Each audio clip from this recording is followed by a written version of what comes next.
afternoon, everyone. Thank you for coming back. I guess I didn't scare you. So, in our website, there are a lot of education and resources. If you need anything, you can directly go to our adventistrisk.org, and you'll find tons of information about church, camp, and schools. But I also encourage you to subscribe in our solutions. It's an magazine that a lot of our account executives write. We publish it and we share it to all the churches. So go there and subscribe into our solutions. So yesterday, I ended up saying to you, what if the board says no to someone? So I'm going to go fast forward. Let's see. Well, I guess, well, I have battery. Does this work?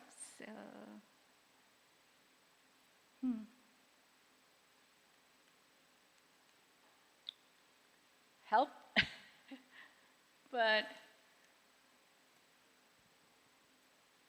if I wanted to explain to you the structure of the church, the lowest entity, like I said yesterday, is the conference. They own the property. They represent you in the court if there's anything liability or legal liability that the church happen in our premises. And so they carry the highest burden. But us, as a church, our function is different. The day-to-day taking care of our property belongs to us. Because God gave us the property, we are a good stewards. Oh, okay. Thank you so much. Thank you. So I'm going to forward it. These are also something that I need to talk to you about, having a safety officer. How many churches here that has a safety officer? No one yet?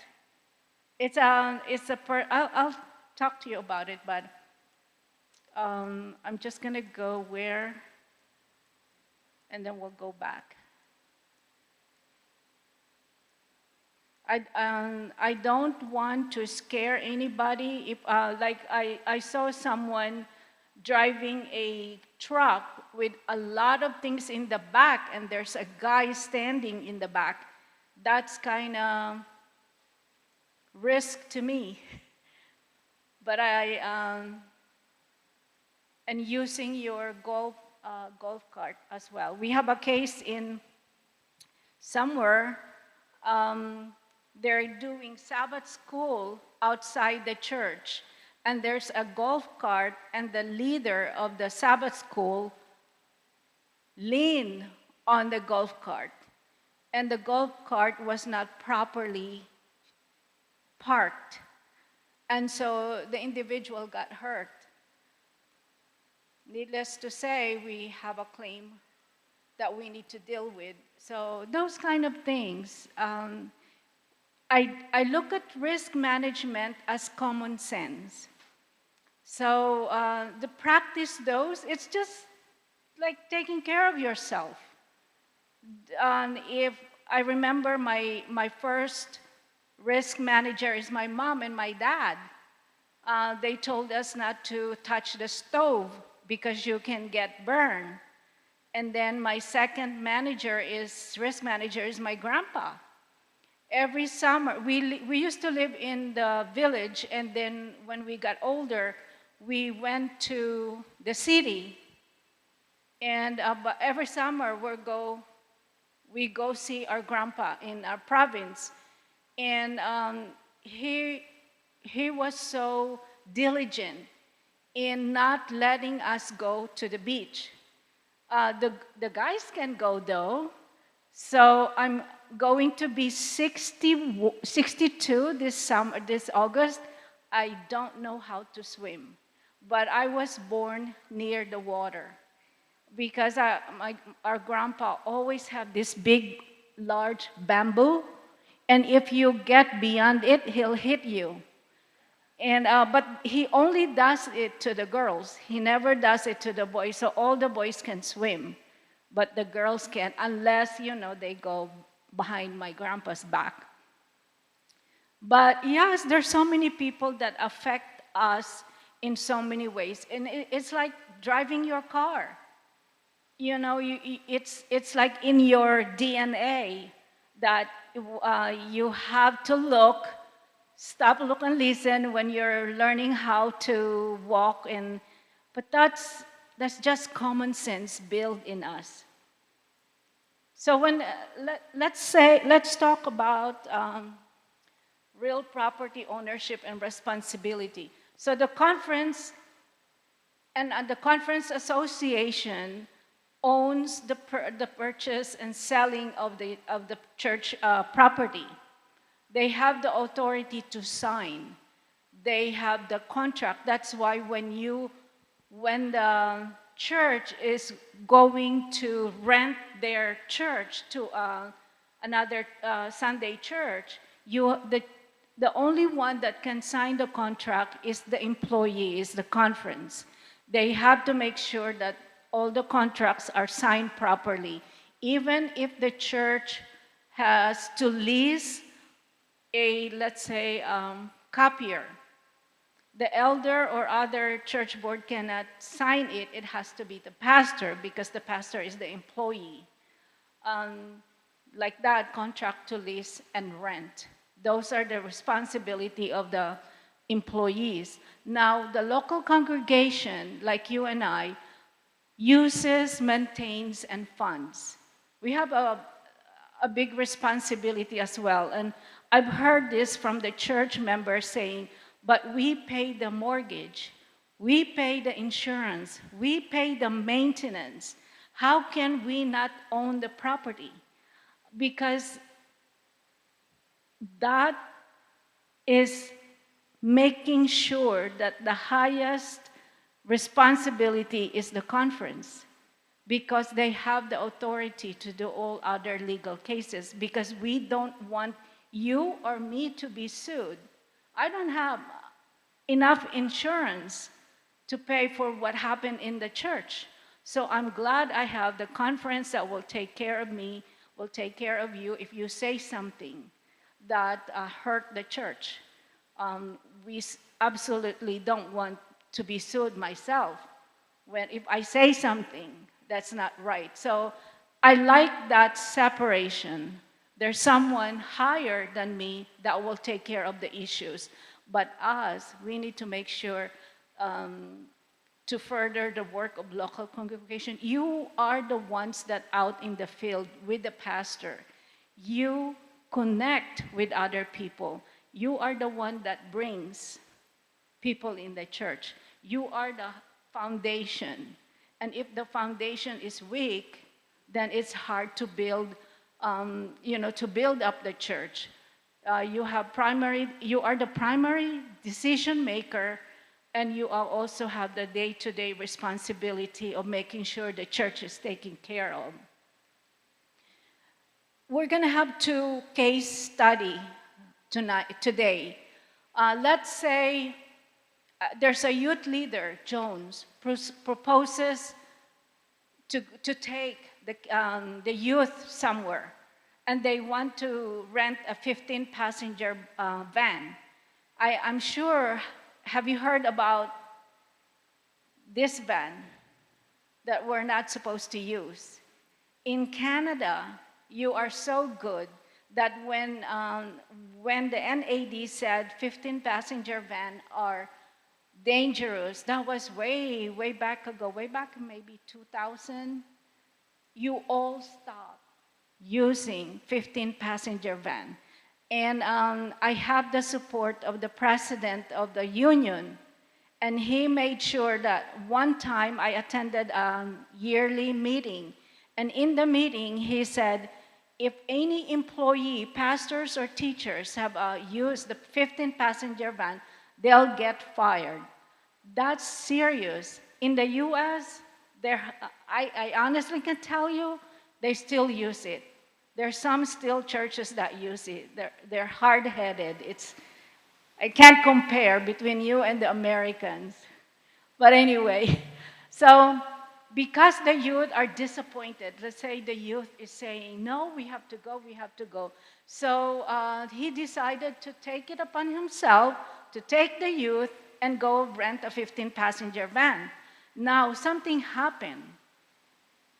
When they exit the freeway, on the way to the camp, a tire falls and the van rolls over, causing the death of Associate Director Smith and other kids. There's so many cases in the US that it's so disappointing because they know, the leaders know. And the other case study part 2 is the parents of the deceased. It's so easy to sue the church. When something happened, the member, it's 90% of the people that sued the church that are church members. They're so easy. Even if you tell them, please don't do that, they still do it. And then when they get hurt, they come back and sue the church. So what do you do to those individuals that, don't want to listen? So the answer to that, if the parents sued, Mr. Jones is going to be on his own. Because in your board meeting, the minutes specifically says that the church board did not approve that. So if I am that person, I'm going to use all of my insurance limits just to take care of that. And I'm going to go bankrupt. And so we won't be able to protect you because the board says no. And so it's going to be hard to defend you. It's going to be you against the church. And between all of you and myself, we don't want that to happen. So my message to you is make sure that if it's in the board minutes, the board says no, that individual cannot continue to do what that individual wants to do, because explain to them that if something happened, you are on your own. We might not be able to protect you in that case. So the takeaway in this case is failing to operate in the structure of the church. That's why we have church manual. We have handbook, because we have guidance. Those can go against you or help you. Because if you go all the way to the court, the judge will say, you have this policy, how come you didn't follow it? And that's the end of it. So that's one thing I can share with you, because it does happen. And so do you have any question when it comes to making sure everybody follows what the board says? You have the word. The board has that decision. So let me go back now.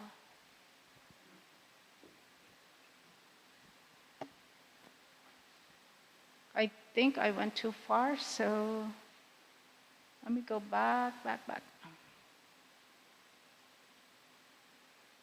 So let's talk now with how to file your claims, incidents and claims. Incidents are property in your church that needs, that if you suffer a covered causes of loss, you can file a claim. Let's say a AC was hit by lightning and it stopped working. That will be under the equipment breakdown. let me think about it. AC was hit by lightning. It's the reverse. That will be covered under the property because lightning is a cause of loss.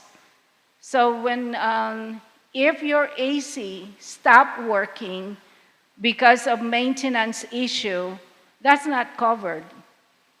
Like I said yesterday, make sure you have doing maintenance versus filing a claim.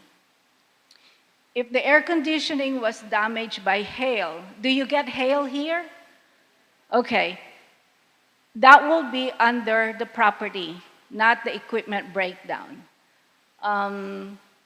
So those are the things that's covered under the property. And if you file a claim that goes under the equipment breakdown and property, it will be payable minus the $2,500 deductible. That we don't have co-insurance.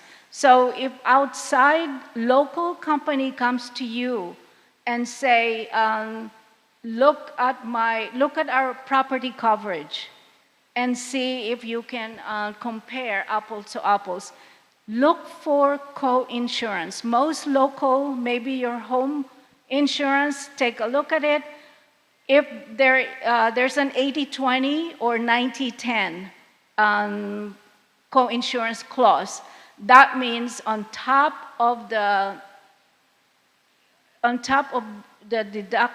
the deductible, they're gonna take away the 10% or the 20%. That is still your responsibility. But for our commercial property, with the church property, we don't have insurance clause. We just take away the deductible when it's property insurance. So yesterday we talked about insurance versus maintenance. Make sure that you look at your roof, but don't go up in your roof. Have somebody professional do it. With so many cases that the church member thinks that they can go up in the roof and something happened to them and there you go.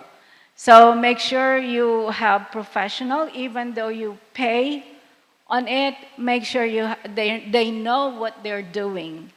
I'm pretty sure some of our church members, they know what they're doing when it comes to electrical or plumbing, but if something happened and you have to go back and redo it, if you go to a professional company, you have warranty. You can go back and have them replace it or do something. But if I am a church member, does it? I have no professional insurance, so it will cost you more than having going to professional individual or company. So when you have a claim, don't wait for like receipts. Like say you have water damage and you called a company to restore it. Don't wait for the receipt. Send your claim right away. After you get the receipt, then send it, because we don't want you to wait. We don't want you to wait for claim insurance money, and here comes another storm, and you got more damage. So we want to pay your claim as soon as possible. Even if it's incomplete, let us know so we can make a claim preparation for you. Do you have any question on the claim? The other one that Joanne wants me to talk about is certificates of liability.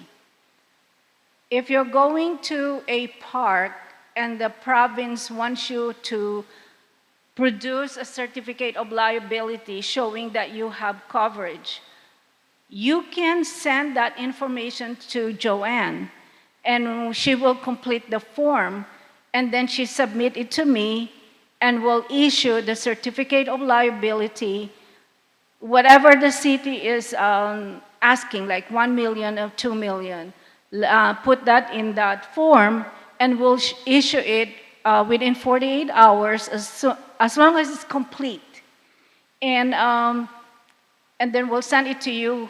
There's no fee on that because that's included in your premium.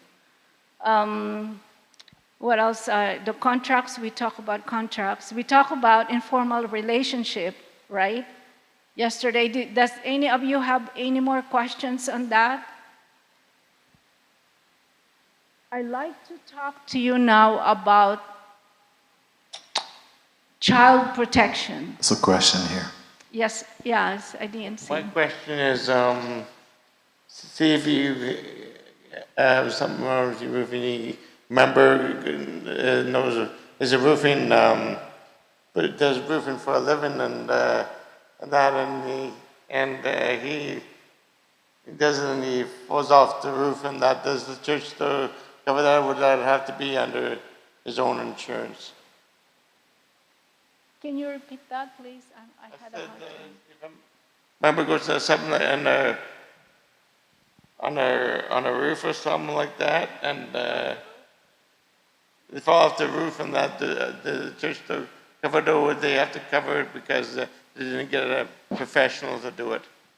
Oh, okay. So it's about, Yeah, if a member. yes, it's a professional for a roof. Mike? Yeah, Yeah. so. Oh, Workers' compensation coverage. okay. And that person would either have to have their own coverage, or within the church, it would be assumed that the church would have workers' compensation coverage in the conference.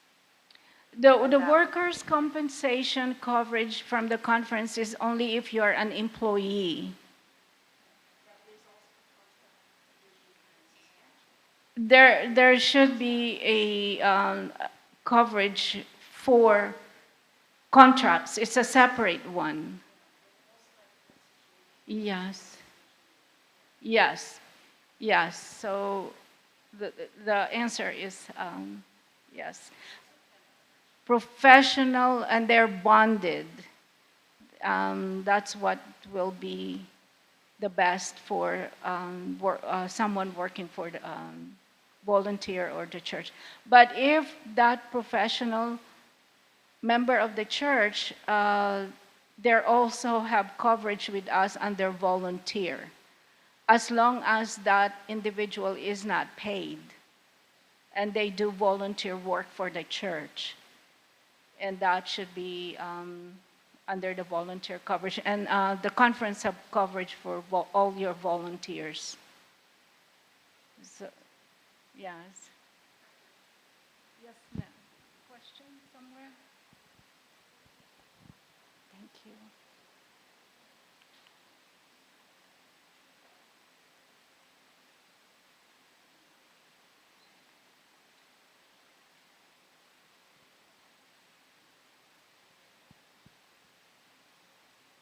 Thank you. What are the requirements for working with children online? I saw you had a slide there, but you didn't talk about it. I'm not sure you did about that yet. I'm not sure you talked about that yesterday, or that's to come. But for example, we have in Pathfinder with the kids online, or Adventure, or Sabbath School. What is required with that? So what I bring to you is not a policy on those, it's a recommendation. Those are resources. Do you want to go back and see what, it's part of the child protection, so I will go through it. And are you staying? Because I'm going back and forth. So let's talk about child protection. So there are 7 steps to protect children from sexual abuse. All of us leaders here have moral and duty to report. If you are physically seeing that someone is being abused, whatever it is, sexual, physical, and you need to protect, you have the ability to protect that child. So what you need to do is report it. If you see it and it's so bad, you need to call 911 or report it in the authority. You have that obligation. But if it's an allegation, let's say somebody brought it up to you, you let your pastor know, and the pastor knows who to report it. It goes to the conference, and they need to make sure that the child is protected or there will be an investigation.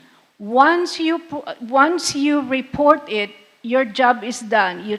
You back up, let the authority do their job, find out whose fault, or if it's really true. Because this is also to protect you, your reputation.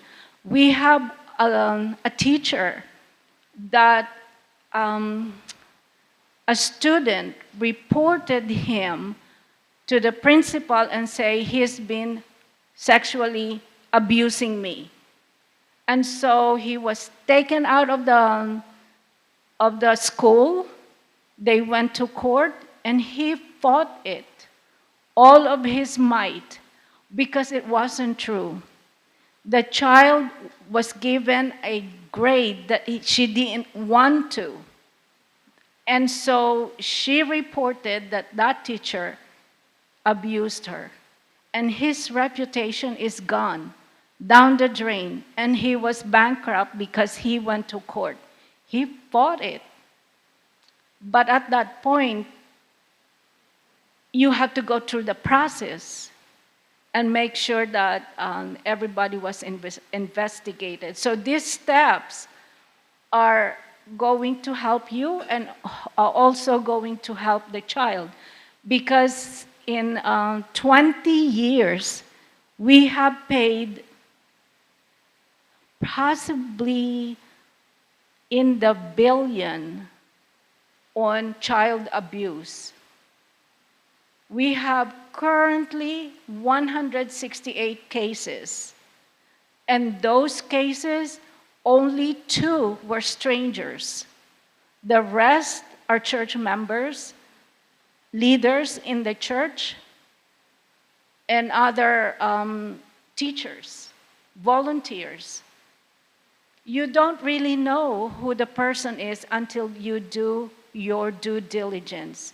That's why the NAD made a policy about every single leader in the church should have a background check. And I encourage you to please, even if it's expensive, I know in Manitoba, I get confused. In Manitoba, you have to pay, but to get the background check. And the church pays for it, unfortunately. But please follow that. And here are the 7 steps. Learn the truth, learn the facts, understand the potential risk. That's what I was talking to is prevention. Always prevention.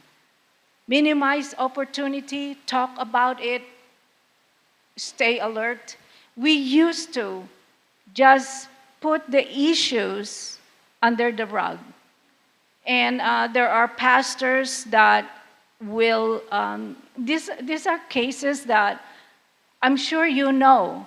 They be a pastor in one church, and they do the ugly thing, and then he transferred to another conference, and because of how we are structured, years ago, they don't check you. They don't check what you did. But now, in risk management, we have list of names if we have a claim. But we cannot give you who they are. But if the conference call us, is this person insurable? We can tell you, we can go back to our records, we can tell you if that person is insurable or not. We cannot discuss you the case, but we can help establish that issue that we're having in our organization. So we talk about it now, we stay alert. In our church, my husband is a district pastor, and one church, they like to do prevention. They love talking about that. They like to make sure that everything is going right and they're doing the right thing. So it's so hard to talk about sexual abuse, alcohol abuse, neglect. Those are the things that our church doesn't talk about openly. Like there's a question about yesterday on the new trends now about sensitivity, how to talk about LGBTQ in the church environment. And so we are just working on making sure that what we're going to say is legal. So all the legal issues, they're now being worked on so we can come to different conferences and talk to the teachers and to the pastors about it. So it is the trend. Whatever the trend is going, that's what we go after. Like cyber. Cyber right now, it's so, how do you say it? It's causing our schools, our universities, our academies. People are out there. Bad actor is out there trying to get whatever the church has. And right now, I'm working with the union to renew their cyber liability, but we have some issues that I have to deal with because ADRA has a problem or issue that came out not too long ago. They sent money to ADRA Myanmar, and it got hacked. They did everything. Marlon did everything he's supposed to do. He sent the first notification, and he asked ADRA Myanmar if they receive it. They did. But throughout the email, you'll see that it got changed. One word in the email address got changed. And so the money went to the bad actor. It didn't go to where it's supposed to do. And so that's what I'm working on with that. So there's so many trends that but we're big on children, protecting the children and protecting the vulnerable. So make a child abuse prevention plan. I know one of the church members said they have a child protection plan. Was that you? So if your church doesn't have a child protection plan, let me know. We have so many resources that we can give you.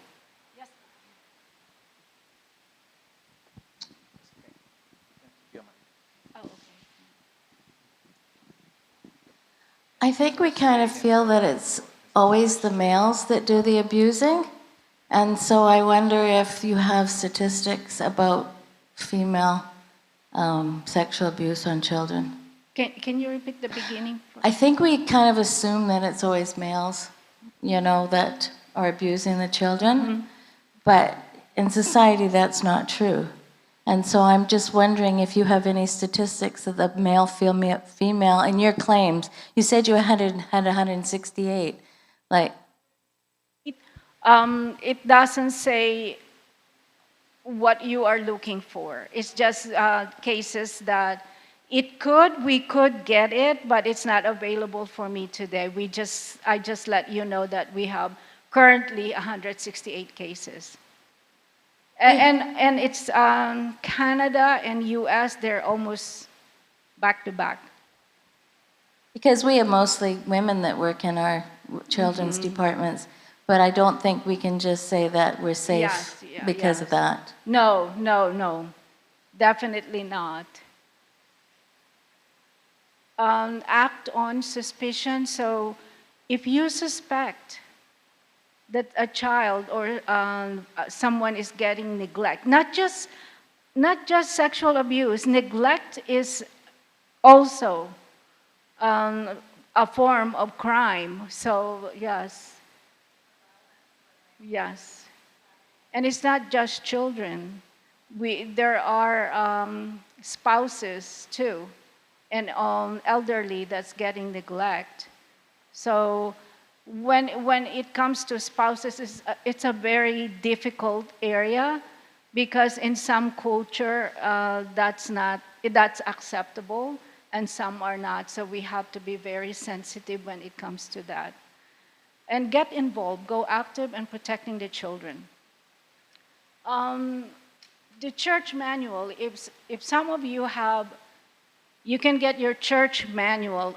This page is where the safeguarding children is, where we're definitely, it's a big thing for ARM or ARM, in short for Adventist Risk. So we do a lot of children abuse. It's just, when I started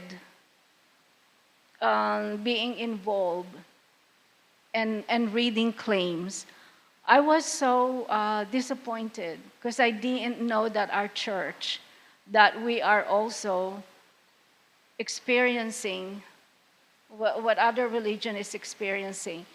And I got to like change my mind, because we're not excused. These are real people. The people in our church are real people, and there are Satan also. And so I I cannot express enough the importance of making sure our children would not suffer. It is, there are so many policy in place about protecting our children. We never talked about this many years ago, but we're bringing it up so that you are aware.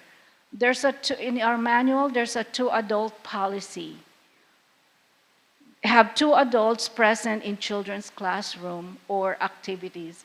There are some small school under the church that sometimes they have to close because they don't have enough volunteers or enough teachers. Yes, sir. Are there consequences for churches who do not put plans in place to protect the children, like making sure these policies are?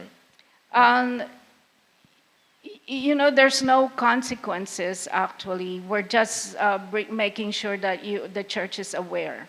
We, like, say, getting after premium, like if the church is not doing what they're supposed to follow the church manual, not really. We just, we cannot punish. The punishment enough is when a church file a claim and it's over $1 million, it went to a case and it's over $1 million, all the conferences premium will go up because it's a share premium. That's our church structure. We share the burden, we share the premium. Like right now, we're working on allocation in one of the biggest policy for the church. And we need to make sure that those allocations are fairly contributed to each conference. Some conference, I'm not sure about Manitoba, they share that with the church. They bill the church for that premium separate from your property and general liability. There are conferences that will do that. There are conferences that will take it upon themselves and not share it with the congregation. So it just depends on how their finances are set up. The other policy in the manual is open door. So when you are going to speak with a child, even though it's confidential, let's say the child came to you and said something about another church member abusing or things like that,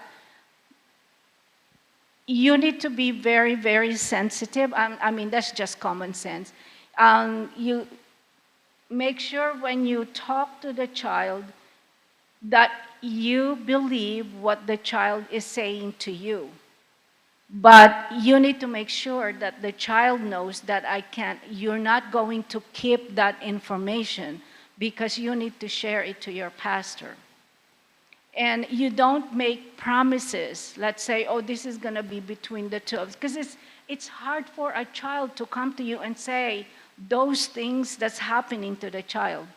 And that's the reason why it takes so long to get this issue corrected, because they don't come to you at once. They are scared. the perpetrator will tell them, I will hurt you, I will hurt your parents if you talk to them about it. They groom, they're professional. And I can tell you, even if they spend their time in jail, they're not actually healed by that. They can come back and do it again. Sometimes it takes years for them to do that again because it's called grooming. They befriend you. I don't know if you heard the story about this lady. She's from Ontario. She was in our risk management conference last year. Her case is, have you read the book Beautifully Broken? You can go online and search Beautifully Broken. She's a member of our church. She went to Andrews, came back home, and she became befriended by the pastor, the youth pastor in one of our church. He befriended her by having her become the babysitter. And at that process, one time that she was at home babysitting their child, the pastor stayed. And at that one night, I'm going to be frank to you. I'm sorry if I'm too open or used not the right word, but he raped her that night. And she couldn't tell it to anybody, even her mom, because how would other people believe her? They will believe the pastor because everybody liked him. And so she kept it. She kept it for years. She's married now. She has 6 children, all boys. And one day she just broke down. Every time I hear that story, it just gets me because no one believed her. And all those years, she carried that burden. So I encourage you to read that book. You'll find out that it is real. And we need to take care of those children. Sorry. My son was also bullied in our academy. When my husband retired, we moved to California so he can go to school. So when we went there, I enrolled him in one of our church academy in California, knowing that from Virginia to California, that's a big change. So I thought he will be taken care of in our academy. And you know, our academy and our school is not cheap. So one day, when I picked him up at the school, he said to me, I don't want to come back here anymore. And I was like, I just had a new job, and I didn't want to listen to him. It's like, this is our life now. You'll go to school. That's the school we enrolled you, and you're going back there. So I brought him back, and every day, he distanced himself from me and my husband. And we couldn't, we just didn't pay attention because I couldn't believe that this will happen in our academy. So when finally he was a black belt, he was looking for his certificate, and he brought it to school. And that when I picked him up, he said, Mom, they stopped beating me up. I said, what? Yeah, they always get my money. They always kick me. We went to the playground. They always watch for me. And because my haircut of course, he grew up in the military. His haircut is always short, the military cut. And his clothes, I bought it from Walmart. His shoes is not a designer shoes, because we're from Virginia. And I say, what? And he said, Mom, I can fight. I know how to fight. I'm a black belt. I can hurt them. But they taught me not to use those because I'm the one who's going to be in trouble. You know, that time I took him out of the academy, and he was happier outside. So when he was stationed in Arizona, he went to church there, and they're talking about Christian education. And he said, I almost get up, Mom, because, you know, he's an adult now. And I wanted to tell him that Christian education is not all that what they said it is because of his experience. So it does happen. Things happen in our church. We need those children. I'm big on protecting our children. We have policy. We already have it there. All we need to do is be aware and keep those children safe.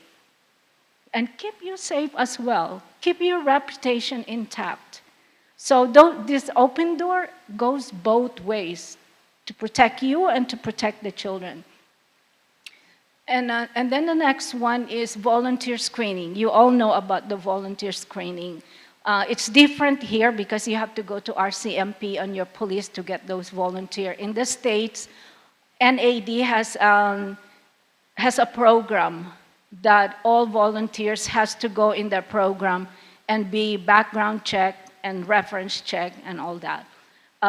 So this is the North American Division Working Policy, and as you can see, it says, and all church ministry leaders, officers, voted or appointed by the local church consistent with the SDA Church Manual.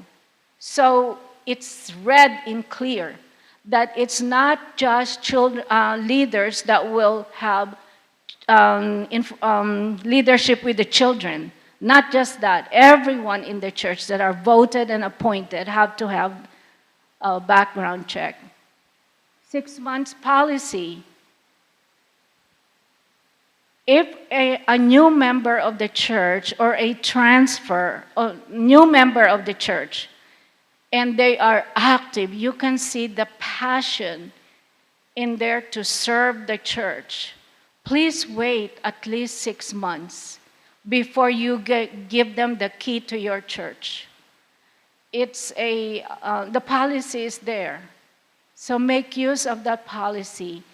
Not because that member is a friend of yours or a friend of someone, you bypass this policy. I beg you not to. It's there because there's a reason for it.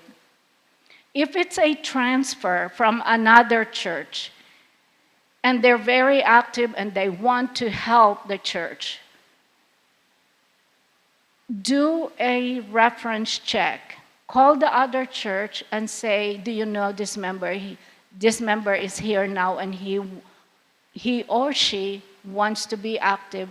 And sometimes when you see the passion in the person to help, you don't want to break that because that's in their heart. But also at the same time, protect your church. One time, my husband was really desperate to find a speaker for the church. So he called around, and someone called him back and said, I'm a retired pastor, and I can go to your church and, preach. And I almost hit him because you still have to do your due diligence. If they said they are a retired pastor and they're willing to help, get their names. Go call the conference. Find out if that person is really who they said they are. Don't just give pastor your key or your pulpit to someone you don't know. I'm sounding like cynical, And I sound like I don't trust um, the wisdom of the church, but because I've read and know how much we spend, that money can be used for your ministry.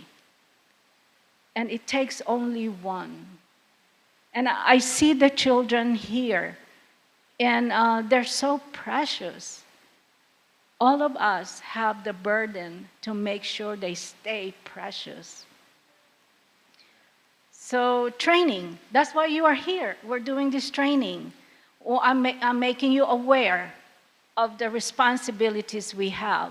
So, working with kids online, no individual contact should be allowed. What does that mean? That means, and in working and when you're online, how can you have contact? Physical. So the physical contact is not there. But the teacher or someone in the Sabbath school teacher should only be dealing with the kids online on the time that is allowed, not after the class or, it's like personal. They're talking about personal things because there are some that will call your children after the class for some personal reason. So it says there's no contact when it comes to working with kids online.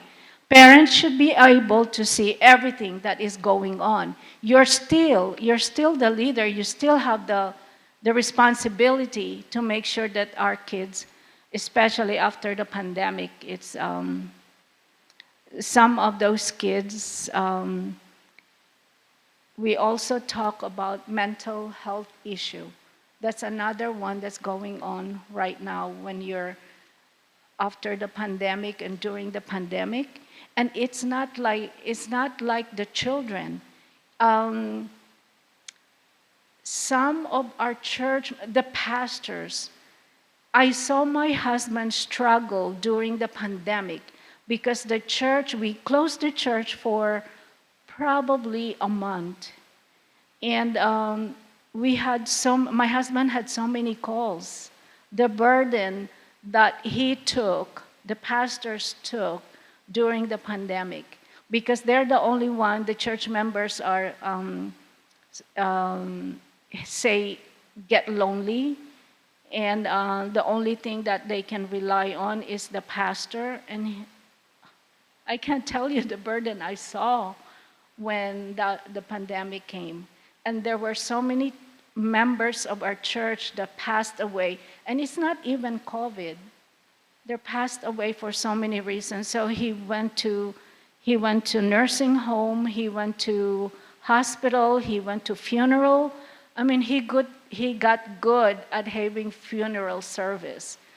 And I see that sometimes he gets so frustrated because of the things that he has to receive, calls and visits. He still continued the visits. And as a pastor's wife, the support I gave to him, sometimes I still have to remind him, I have a full-time job as well. When we don't have a speaker, and it's Friday afternoon, I have to review the sermon. And he goes to the other church, I go to the other church, because it relieves his stress. And if your wife doesn't support your spouse being a pastor, it's going to be tough ministry. And we see it a lot. The children, the mental health is so big now with our children during the pandemic and the post-pandemic. So I know the teacher has burden on that. I have a conference that they need to find a counselor to get to the school because they're having problem with all these kids. And I actually want to share to you, one of the couple in our church actually got divorced when the pandemic came because they started working together at home and they couldn't stand each other. And so it's real, it's out there. So this pandemic has blessings and some is not a blessing as well. Your question, make sure you have a consent form from the parents when you have kids online. And I do have a template for that if you need it. Do you have any other question? Or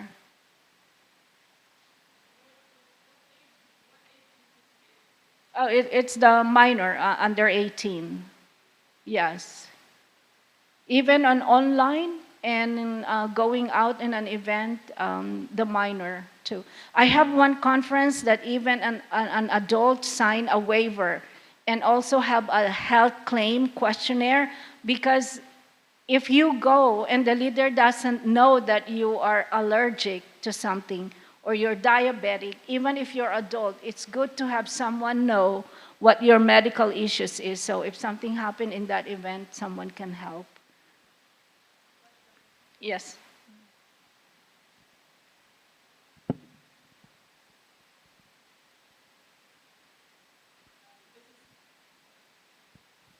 Okay, hello.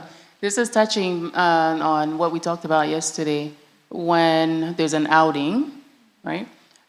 So the parental consent and waiver form, the template that you're talking about, would also cover that? Or is there a different template for that? It's the same. Okay. Yeah, but we updated it to include the COVID questionnaire.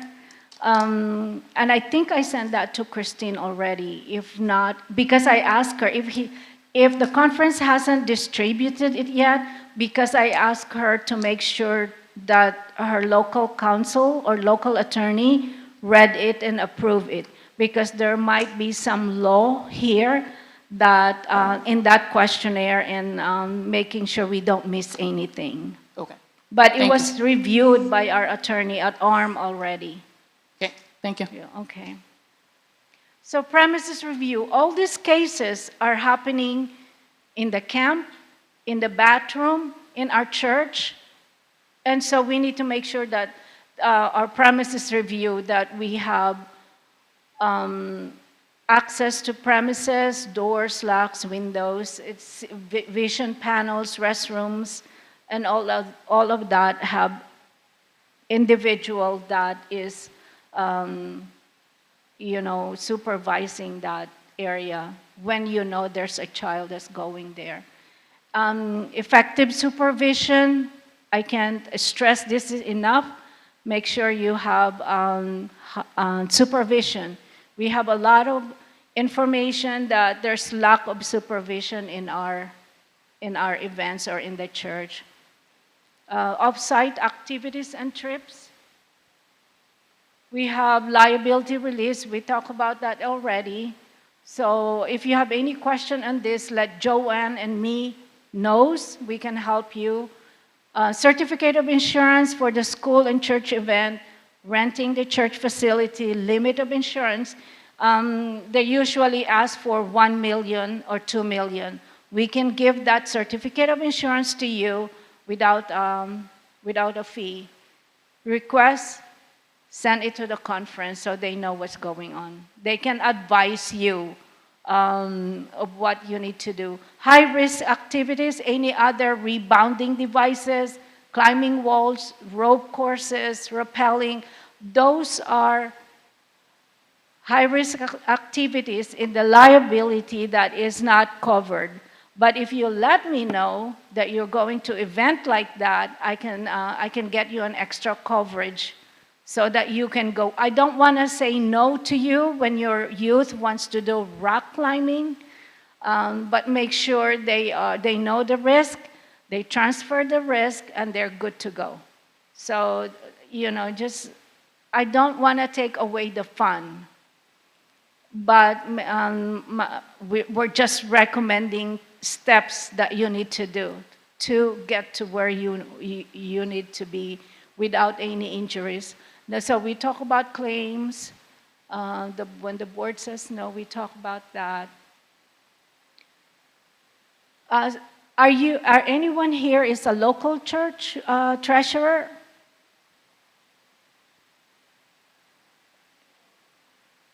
Oh, one? Yeah, your experience. So they're just things that, we have to prevent getting fraud and embezzlement. This is, and these are already in your policy. When you become a treasurer, they give you the things that you need to do to avoid those pitfalls. But we also have